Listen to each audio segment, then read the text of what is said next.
baby, the moment she bent down and whispered those words. "Ma'am, you have to get off this plane. Immediately." My heart didn't know whether to leap or collapse. Her voice was trembling, eyes darting toward the front, like danger was sitting in first class, breathing the same air as us. My fingers tightened around the armrest, knuckles pale, pulse loud in my ears like church drums on Easter Sunday. I looked at her, confused, scared, and stubborn all at once.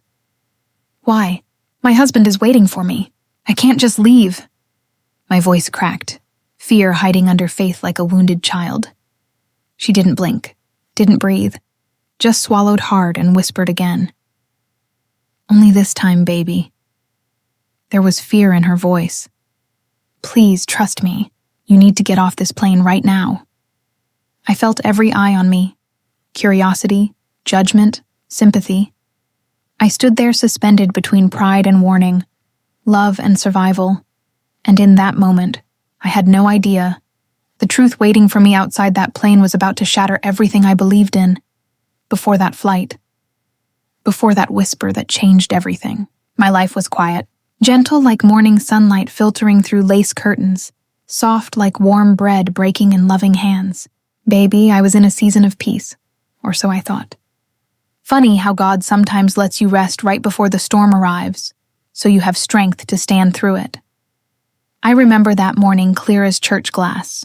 The sky outside my window was a pale shade of gold, the kind that promises kindness, not heat. My kettle sang its little song on the stove while I hummed along with the gospel playing low on my kitchen radio. I always liked mornings like that. Simple, unrushed, blessed. Now let me tell you something about me. I love to travel. Ever since I was a young woman with pressed curls and big dreams, the airport felt like magic, a place where stories began, where hearts stretched beyond the familiar. So even in my 50s, baby, I still believed in the wonder of stepping into a new place and discovering new pieces of myself. I was packing for a trip that morning. A simple vacation, or so I told myself. A quiet little escape to visit my friend Elaine in Atlanta.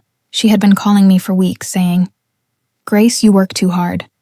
Come, breathe somewhere different." And I laughed every time, saying, "Honey, breathing is expensive these days." But she wasn't wrong. Retirement didn't make life slower, it just made it quieter.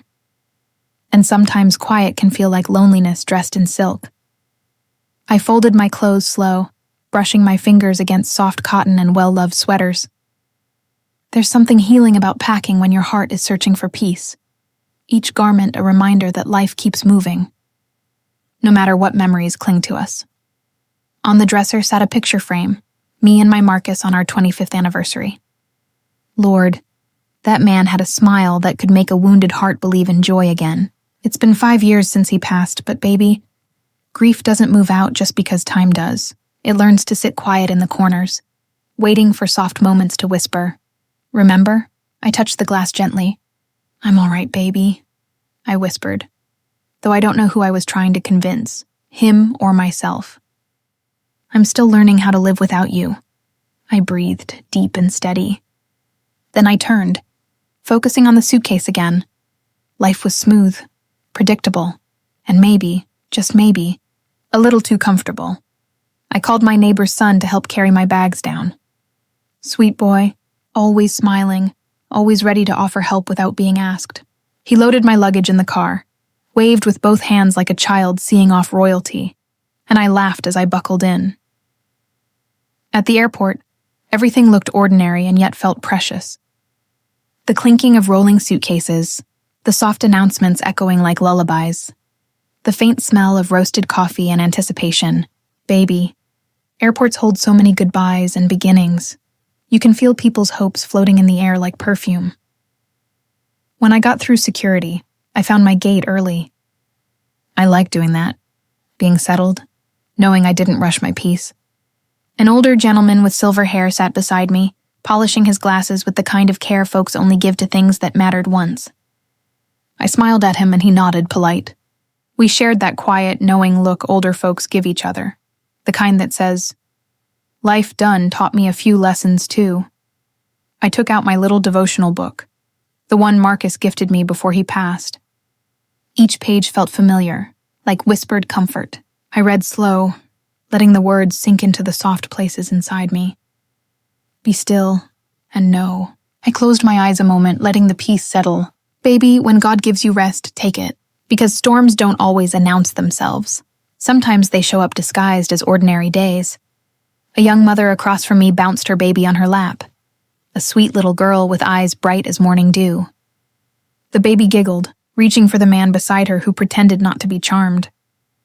Children have that power, to soften the world without trying. I smiled. She's precious. The mother exhaled, tired but loving. Oh, she's something all right. Hasn't let me sleep in 2 days. Well, I chuckled, at least she's practicing being cute as compensation. We shared a warm laugh, a simple human moment. And in that instant, everything still felt safe, familiar, unbroken. When they called boarding, I stood slow, knees reminding me I'm not 30 anymore, but grace still moves in these bones. I walked down the jet bridge feeling grateful, hopeful, like life hadn't forgotten me after all. The flight attendants greeted me with smiles. One of them, a young woman with warm brown skin and tired eyes, held my gaze longer than expected. Something flickered in her expression, but I brushed it off as fatigue. Working with travelers all day can wear a soul thin. I took my window seat, buckled in, rested my head back. I whispered a quiet prayer, not for safety or blessing, but gratitude. Thank you for another day to breathe. The cabin lights softened. People settled in. Engines hummed. That peaceful pre-takeoff stillness settled like a warm blanket. I didn't know, baby. I didn't know that my peace was seconds from shattering. I didn't know that whisper headed toward me was about to turn my world inside out. But for that moment, I was held. Quiet. Safe. Unaware of the storm waiting in the wings.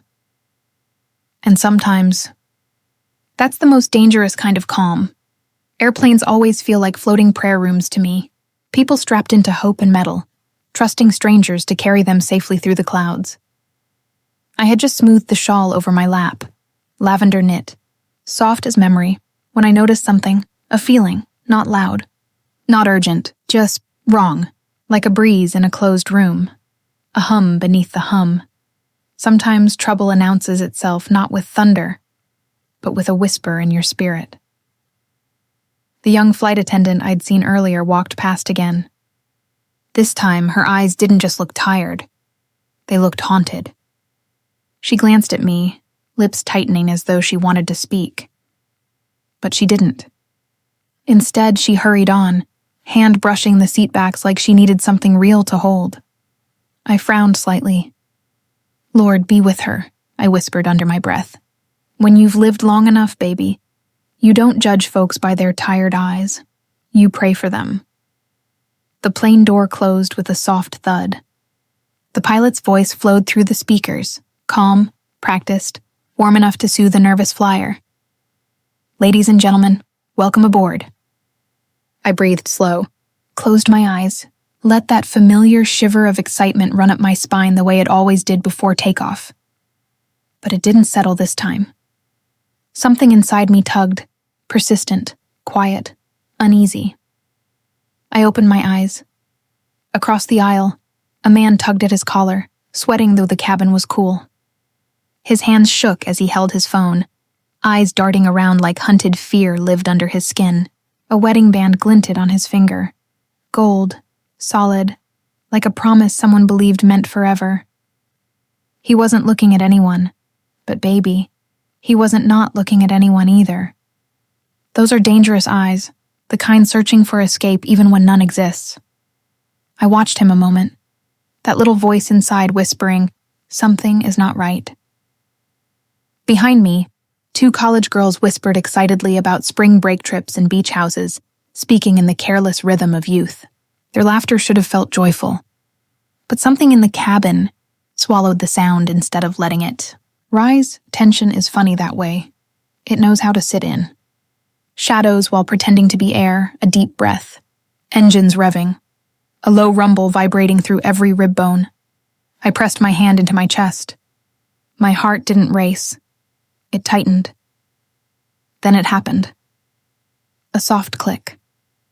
The curtain between first class and economy pushed aside. The same flight attendant reappeared. Her steps were too fast, her breath a touch too sharp, like someone had told her news her body hadn't accepted yet. She stopped by my seat, leaning down like she was checking the overhead bin. Her voice trembled so quietly it felt like a secret being born. "Ma'am." She didn't look at me at first, like staring would make it real. Her fingers hovered near mine, just barely trembling.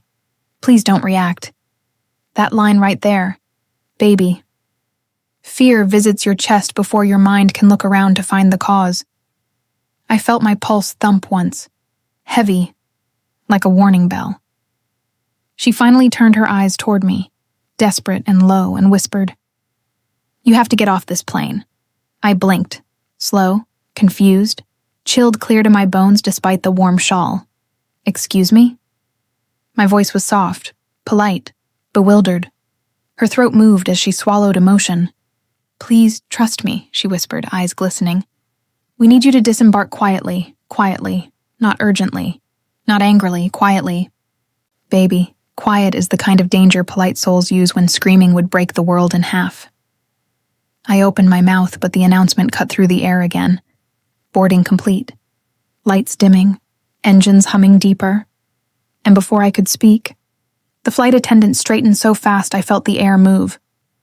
She forced a smile that didn't reach anywhere near her eyes and walked away, leaving me sitting there with a whisper burning in my ear like it wasn't meant for me, but it found me anyway.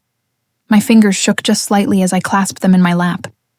I felt exposed, like someone had peeled back the comfort of the moment, and I could suddenly feel every heartbeat on that plane. I looked around, slow, deliberate, searching faces. Most folks were settling in, reading, texting last minute, tugging blankets over legs. Nothing looked wrong. But when the world seems normal and one voice says run, that's when confusion becomes the most dangerous feeling a heart can hold. I inhaled again. Held it. Released slow. Maybe she mixed me up with someone else. Maybe she was nervous. Maybe it was nothing but fatigue twisting her tone. But grief and life had taught me something precious. Baby. You never ignore a trembling voice. My hand moved to unbuckle my belt. Instinct more than decision.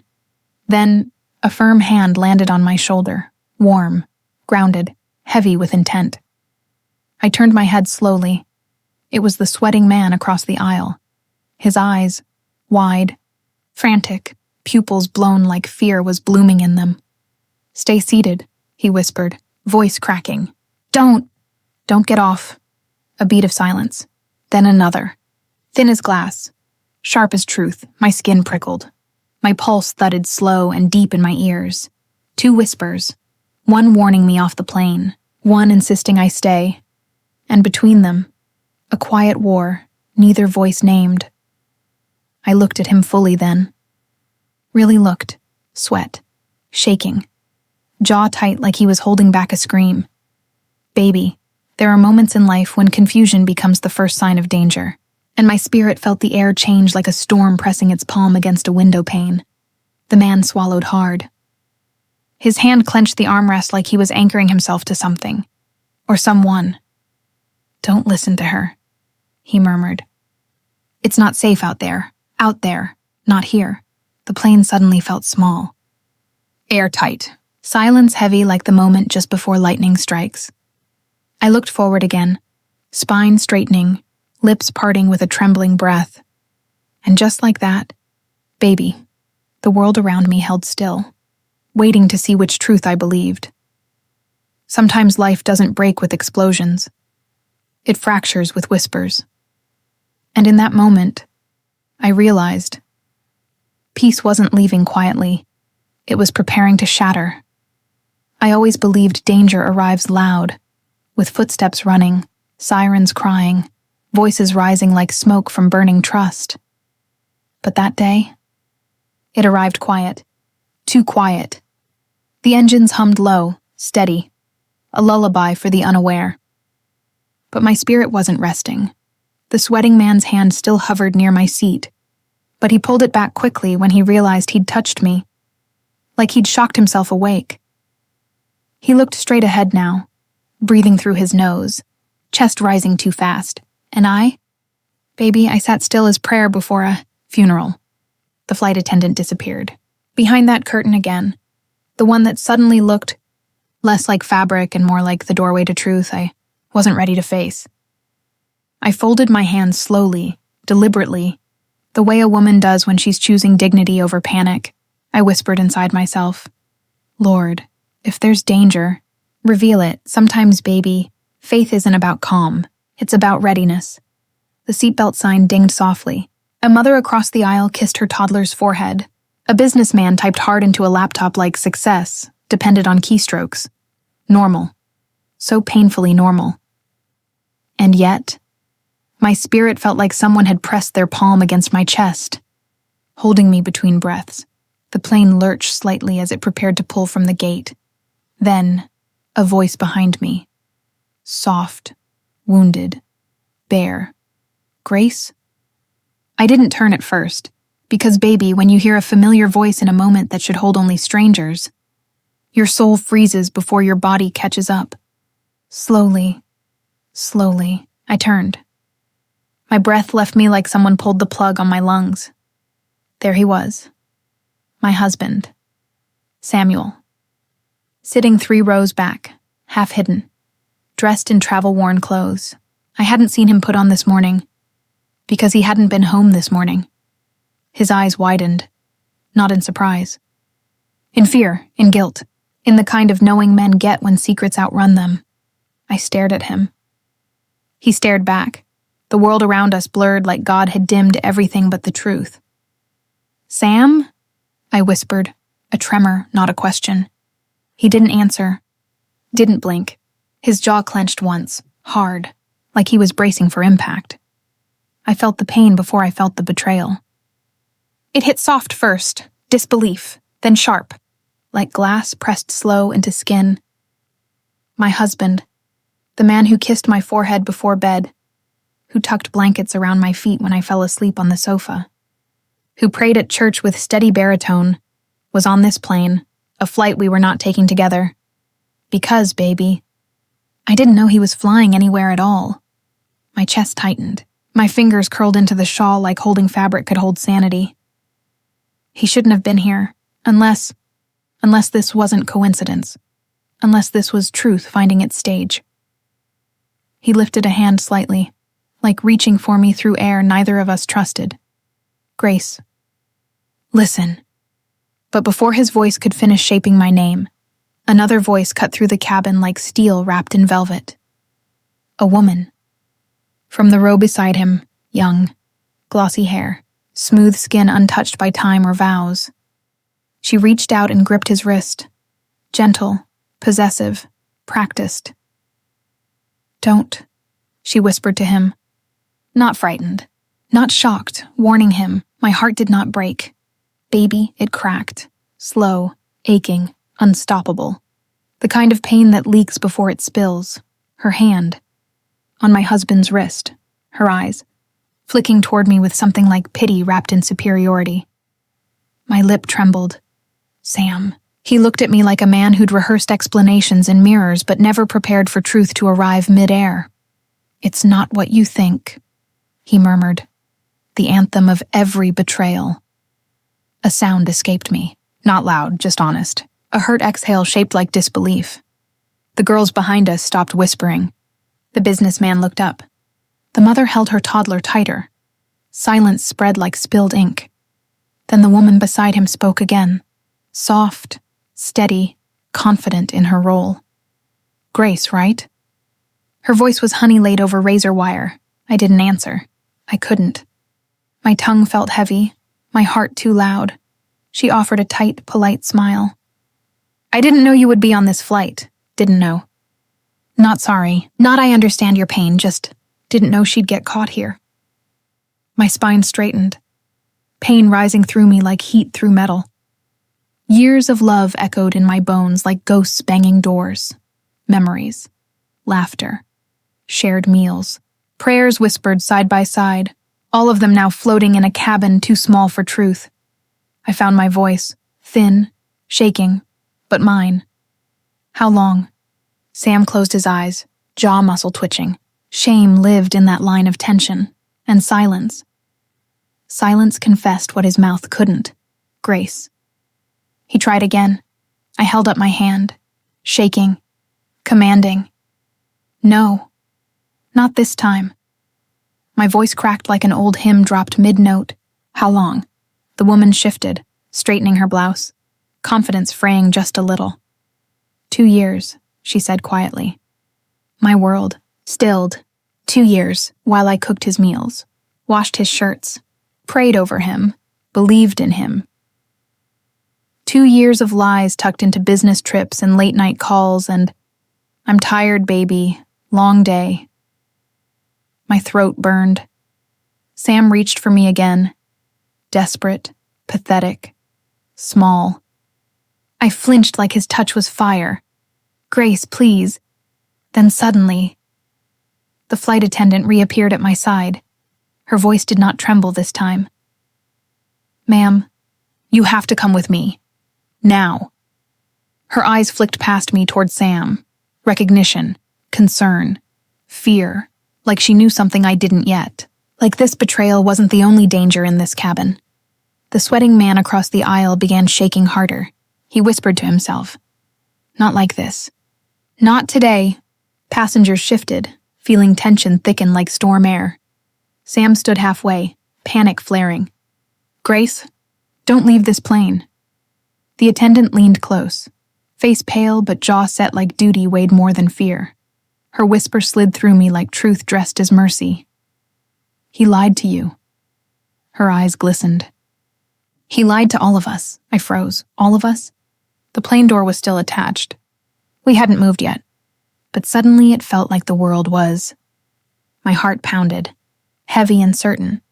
I didn't know what the danger was yet, love's collapse or life's threat, but something inside me, that sacred woman instinct, older than any scripture, said stand up, so I did, slow, shaking, dignified.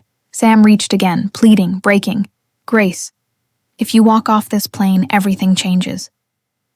I looked at him, really looked, and felt a calm I didn't expect rise inside me like dawn. It already did. The woman beside him lowered her eyes. The sweating man whispered, God help us, and as the flight attendant guided me toward the front, passengers staring, air thick and trembling, I felt something shift inside my chest.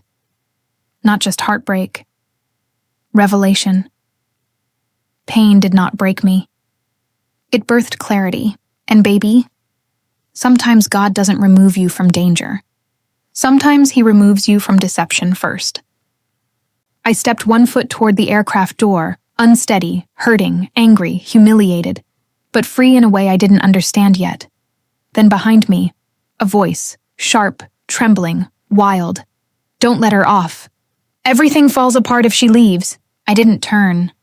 I didn't need to, because betrayal had spoken already, and truth was waiting on the other side of that jet bridge. Baby grief doesn't always arrive screaming. Sometimes it comes soft, like the hush right after a prayer you're too broken to finish. When my feet touched the jet bridge, I felt light and heavy all at once. Light because truth frees you, heavy because truth hurts before it heals. The metal beneath me felt cold, echoing my footsteps like the world was reminding me I was walking away from something sacred I once believed in. Behind me, the cabin door sealed shut, a sound like finality, a sound like a life closing. No applause, no thunder, just silence. And breath. That quiet breath a woman takes when she realizes the life she knew had edges that cut her the whole time. The flight attendant walked beside me, her voice low, her hands shaking slightly at her sides. Ma'am, I lifted a hand gently, palm trembling. Please. Let me breathe first. She nodded, stepping back like she understood the kind of pain that asks for space, not answers. I leaned against the cool wall, eyes closing as tears rose slow, like grief climbing up my soul rather than falling down my face. God, I whispered. The word cracked, broke, fell apart on my tongue. The jet bridge smelled like metal and recycled air, like transition, like limbo, like a hallway between who I was and who I had no choice but to become. I slid down the wall gently, sitting on the thin carpet, hands clasped in my lap like a child punished by life itself. No sobbing yet. Not the loud kind, just that ache, the deep kind, the one that presses against your bones from the inside, like your heart is expanding beyond what your body can hold. I touched my chest, right over the spot where pain blooms first before it spreads everywhere. Tears slipped out without force, quiet, respectful, like they knew this moment was sacred, too tender for hysteria. Baby, there is a silence only betrayed women know, a hush that lives between heartbeat and heartbreak, and in that silence I heard my own history speaking back to me. Every sacrifice, every prayer, every smile I forced when storms raged behind my ribs. I remembered the first time Sam held my face and said, "You are my home." Lord, I had believed him, every syllable, every promise. I didn't just build a life around that man. I built a world. And in one airplane aisle, that world. Fractured, not shattered. Shattering is loud. This was quieter, a slow cracking like ice splitting on a winter lake. I sat there, breathing hard, trying to hold myself together with trembling dignity. Footsteps approached. Not hers. Security boots, soft but firm steps. A man knelt near me, voice gentle. "Ma'am, are you all right? We were told there may be a security concern." I wiped my cheeks, pressing palms to my face like warmth could hold me still. "I'm not a threat," I whispered. He nodded, kindness softening his eyes. "No, ma'am. Someone else might be. We just need to talk to you." Talk. That word held so many weights today. I nodded slowly. "I just need—" A minute, he hesitated, then stepped back, giving me space, like a soldier respecting another. Warrior's battlefield. I sat there longer than I meant to.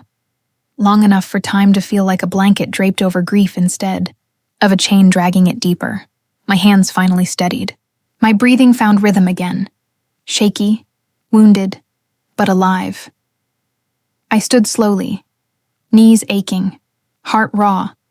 The attendant approached once more, eyes soft as candlelight in a dark chapel. "Ma'am." "I'm so sorry," I studied her, the tremor in her fingers, the fear still hiding behind professionalism.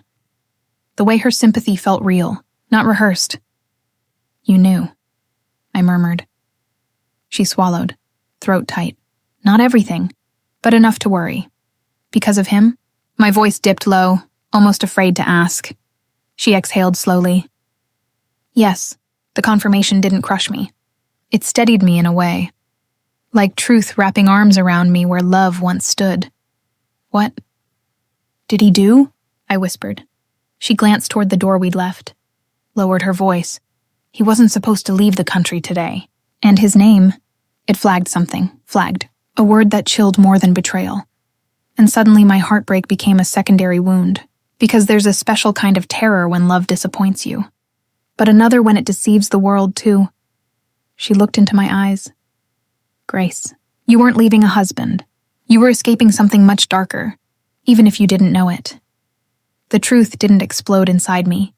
It slid in like a knife dipped in ice. Sam wasn't just unfaithful, he was dangerous. Not the kind who raises a hand. The kind who hides the storm under smooth smiles and gentle hands. The kind the world applauds while the walls of home bruise quietly. I pressed my hand to my stomach, like grief had knocked the wind from my soul. He wasn't mine anymore. He never had been. I had given my heart to a stranger with a familiar face. I whispered, voice breaking. "How did I not see him?" She stepped closer, whispering like sharing a secret with a wounded sister. "Women like you don't see darkness because you are light. Evil hides behind love when it wants to look innocent." My knees softened, not from weakness, but recognition. All those nights he held me, he wasn't loving me. He was covering something. The security officer approached again. "Ma'am, can you come with us now? We have questions," I nodded, straightened my shawl, lifted my chin, every movement slow, queenly despite the cracking world beneath my feet. Pain didn't shrink me. It sharpened me. I walked with them through the quiet terminal, passing travelers with coffee cups and happy plans. People untouched by this kind of heartbreak, unaware of the stories bleeding silently in the world around them. And as I walked, memories fluttered behind my eyes like torn fabric in wind. Sam lighting candles on anniversaries, laughing at late-night movies, praying with me before bed, touching my hand in crowded rooms like claiming me. But baby, on some touches aren't love. They're cages disguised as comfort. When we reached the small interview room, I stopped, closed my eyes, breathed deep. Loneliness wrapped around me. Not because I was alone, but because the person I trusted most had been gone long before I left that plane. My voice was soft, but certain. I'm ready. And in that moment, more than the cheating, more than the lies, more than the humiliation, what hurt most was realizing I had loved him honestly, while he loved me conveniently. I sat in that cold chair, hands folded, tears drying on warm skin, and I promised myself, no matter what truth awaited me, I would face it standing tall inside, because baby, pain can bend a woman, but it cannot break one who chooses herself. Baby, the funny thing about fear is that it keeps your eyes wide open even when your heart is trembling. After I walked out that airport, I didn't go home. I couldn't. My house felt like a stranger suddenly, the kind that smiles at you with too many teeth. I sat in my car for a long time, hands gripping the steering wheel, knuckles pale against my dark skin. Planes roared above me, one after another lifting into the sky, symbols of leaving, escaping, rising above. Yet there I was, rooted to the ground like a tree afraid to see where its branches might fall. I whispered, "Lord, what am I running from, and what am I running toward?" Silence answered first. Not empty silence, heavy silence. The kind that presses on your chest like truth trying to be born. Later that afternoon, I drove to my sister Deborah's house. Now, Deborah don't sugarcoat nothing. She is honey-sweet at heart and razor-sharp at tongue. Soon as she opened the door, she looked me up and down. "Well, look at you," she said, eyes narrowing. "You look like somebody just told your spirit it don't belong to your body." I tried to laugh. It came out thin and fragile. "Deb, I need to talk." She stepped aside, patting my hand like she already knew I was unraveling. "Sit. Tell me everything." I did. I told her about the flight attendant's warning, the pounding of my heart, the refusal, the sudden terror, the way my breath felt like borrowed air. And baby, when I finished, she didn't say a word at first. She just stared at me like she was seeing me for the first time in years. "Grace," she finally whispered, "you didn't stay on that plane because you were stubborn. You stayed because you didn't trust yourself." I blinked. "What you mean?" "You've been living in a marriage that dimmed you. You've been walking around shrinking yourself, second-guessing every instinct God put in you. That woman didn't just warn you about danger. She forced you to face the danger you already been living in, right in your own home." My breath caught. A strange mix of anger and grief rose in my chest. I thought I was being strong. "No, baby," she said gently. "You've been being quiet.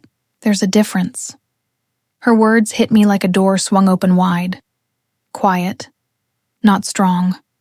Lord have mercy. All these years I thought silence was dignity. But maybe it was fear dressed up in Sunday clothes. I spent the night at Deborah's. She made chamomile tea, wrapped me in one of her big fluffy throws, and sat beside me on the couch while rain tapped on the windows.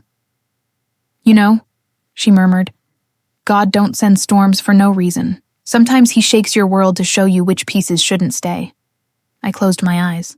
That plane, that voice, that flight attendant's trembling urgency, my own stubborn refusal, my marriage, the slow suffocation I kept calling loyalty.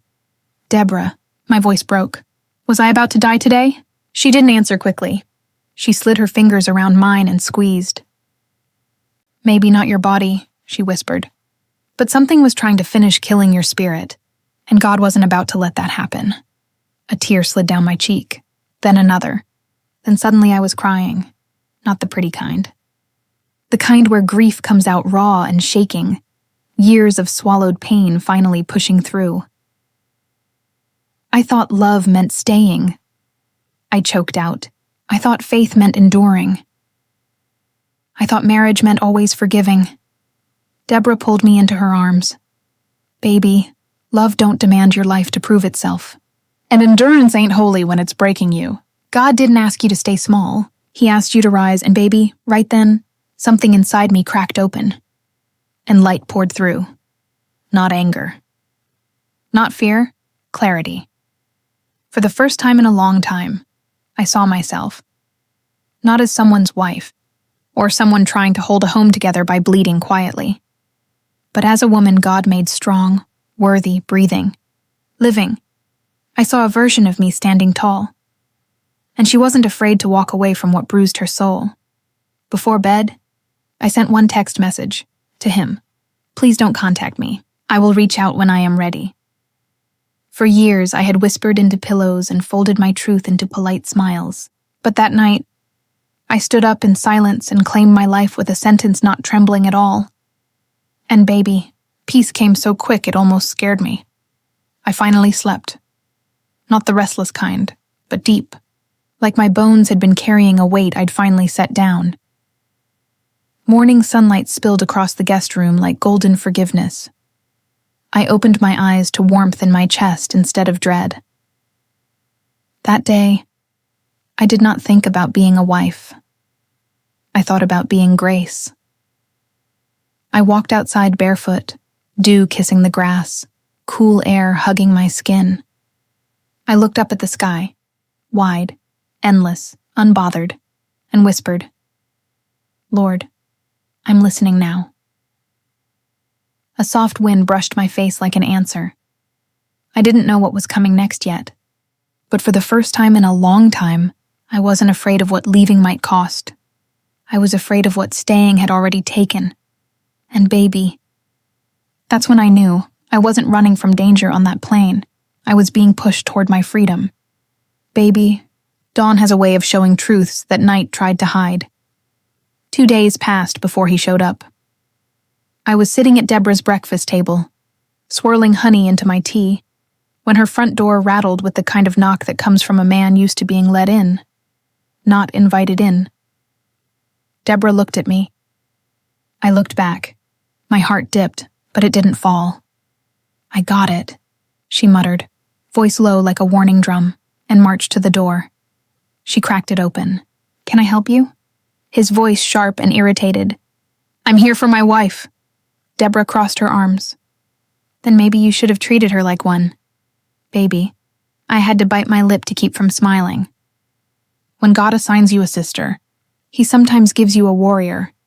He pushed past her, bold, reckless, like nothing had changed. His eyes found me sitting calmly at the table, still stirring my tea, not one lash trembling. "There you are," he exhaled, relief and annoyance tangled in his voice. "You disappeared. I've been calling. I said I'd reach out when I was ready," I replied softly, and I meant it. His jaw tightened. "Grace, this is ridiculous. You walked off a flight like a paranoid person and now you're hiding? I don't know what drama you're trying to create." "Drama?" I whispered. "That woman told me to get off that plane." She whispered like her soul was shaking. "And you didn't even ask if I was okay." He hesitated. A flicker. Guilt or annoyance, I still don't know. "You always overreact," he snapped. "I needed you there. I had appearances to keep. You made me look..." And baby, that's when I laughed. Soft, sad. I said. "There it is," he frowned. "What?" "You didn't say you were scared for me. You said you were embarrassed." Silence fell heavy and thick. Deborah leaned against the doorframe, arms folded, watching him like she might throw a frying pan if necessary. He stared at me like I was speaking a language he never cared to learn. "I am your husband," he said slowly, as if the title itself was proof of his goodness. You were supposed to stand by me. Stand by you? I repeated. Baby, I didn't even know where I was standing anymore. With you or beneath you? He stepped forward. Grace, you're being dramatic again. No, I said, voice steady as riverstone. I'm being awake. His nostrils flared. He hated that tone. Calm, sure, unshakable. I used to tremble when he raised his voice. Now he trembled when I didn't. He took another step, and Deborah slid between us like holy judgment wrapped in sisterly sass. That's close enough, she said. You not gonna come in this house and talk to my sister crazy? He glared. This is between me and my wife. Not anymore, I said quietly. This conversation is between me and myself, and God. You were just invited to listen. He opened his mouth, closed it, exhaled hard. Fine, he muttered. Say what you want. And baby, that's when I stood up slow, like a woman who finally remembers her height, like a soul stretching after years cramped in the dark. I looked right at him, not through fear, not through longing, but through truth. I lost myself loving you, I said. I made excuses for you. I shrank so you could stand tall. I swallowed pain and called it patience. I felt danger and prayed instead of running. My voice didn't rise. It didn't have to. But God doesn't whisper warnings for no reason. And that woman on that plane, she might have saved my life. Or maybe she just saved the part of me you kept dim. He opened his mouth, but I held up my hand. And for once, he didn't interrupt. I don't know what danger was waiting. But I know the danger I was living in. I was disappearing, slowly, quietly, and I will not go back. He stared at me, like he didn't recognize the woman in front of him, the one he thought would always fold like soft laundry around his. Ego, finally he said, So what now? You done? You just walking away? And baby, the peace that filled me was almost holy. I'm walking toward myself, I whispered. If you want to meet me there, changed, humble, ready to rebuild, then maybe. But I won't return to the version of me who accepted crumbs and called it marriage. He swallowed hard. Anger, confusion, pride, all wrestling behind his eyes. So you think some dramatic airport scene made you wise? He scoffed. No, I answered gently. Pain did. Silence did. God did. And with that, Deborah opened the door wide and motioned him out, like she was escorting bad habits into a trash can. He hesitated, but something in my stillness told him the battle was already over. Not won by anger, but by peace. He stepped out, turned. Grace. Yes? You're different. I know, I said. Finally. The door closed softly, not a slam. Slam is anger. Soft is certainty, and baby, the air inside that house felt new, fresh, like morning after rain. Deborah exhaled loudly. You handled that, she said. I did, I whispered, but I wasn't shaking.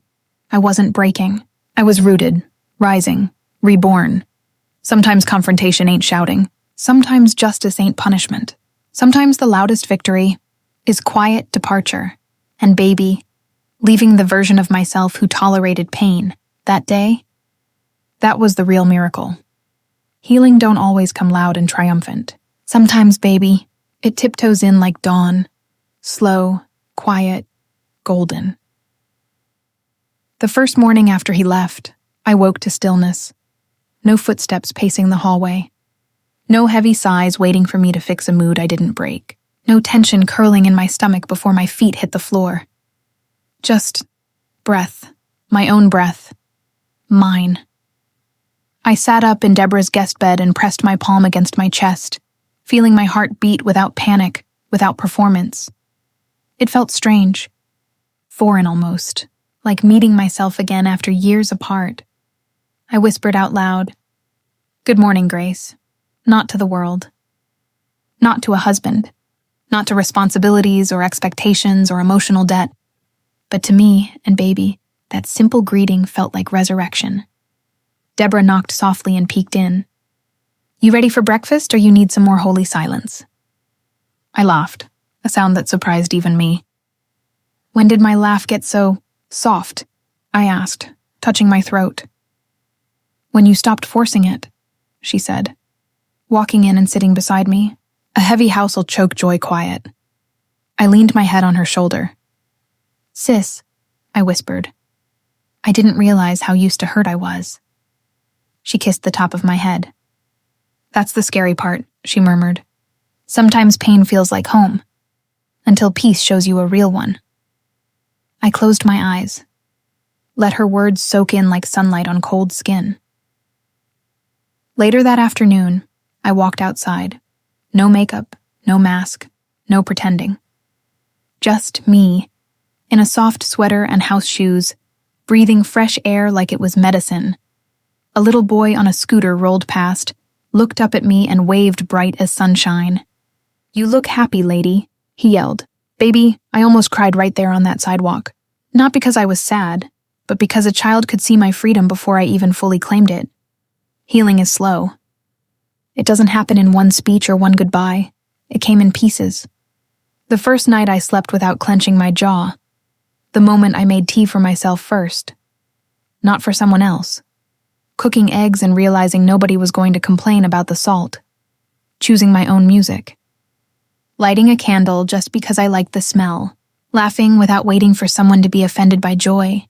And sitting on Deborah's porch at sunset, whispering prayers that sounded more like thank yous than rescue please. One evening my phone buzzed. His name on the screen. I didn't freeze. Didn't shake. I just stared at the name like it belonged to a chapter I'd already finished reading. Deborah looked up from her knitting.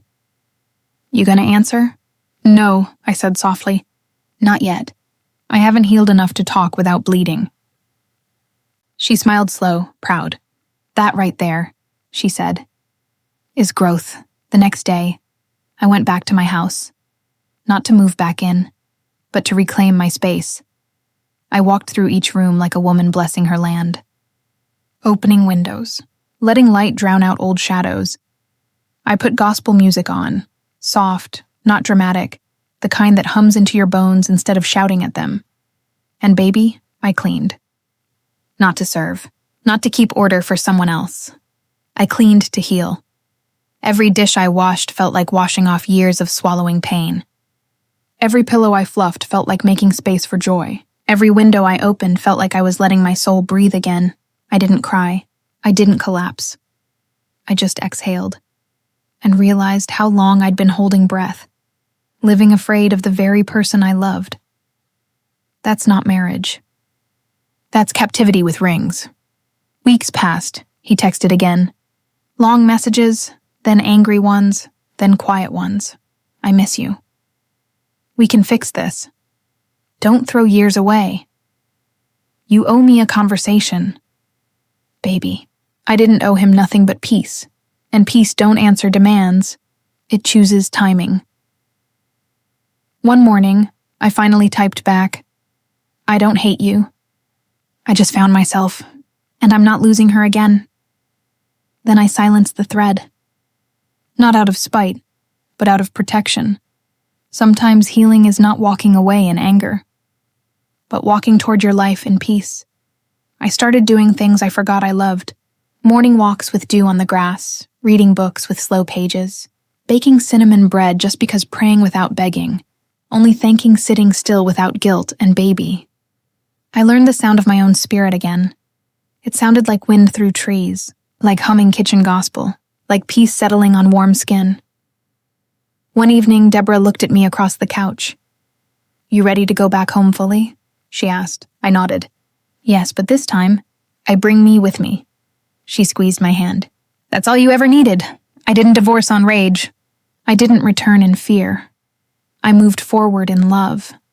Love for myself, love for peace, love for a God who whispered leave before the world yelled run." Healing didn't make me hard. It made me wholly strong, and baby, strength with softness, that's what freedom truly feels like. Baby, let me tell you something. Sometimes God don't close a door. He shows you the handle and waits for you to turn it yourself. People think strength is holding on. No, sugar.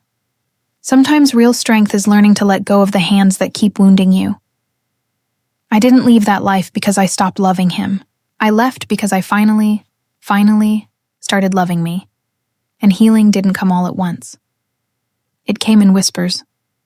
Mornings where I breathed without trembling. Nights where I slept without fear shadowing my dreams. Little victories like smiling at sunrise and meaning it. One day, I looked in the mirror and didn't see loss. I saw resurrection. I saw a woman who survived heartbreak without turning bitter, who walked away without dragging anger behind her, who chose peace over pain and freedom over familiarity. So listen, baby, if a place breaks your spirit, it ain't your home. It's just where you learned how strong you really are.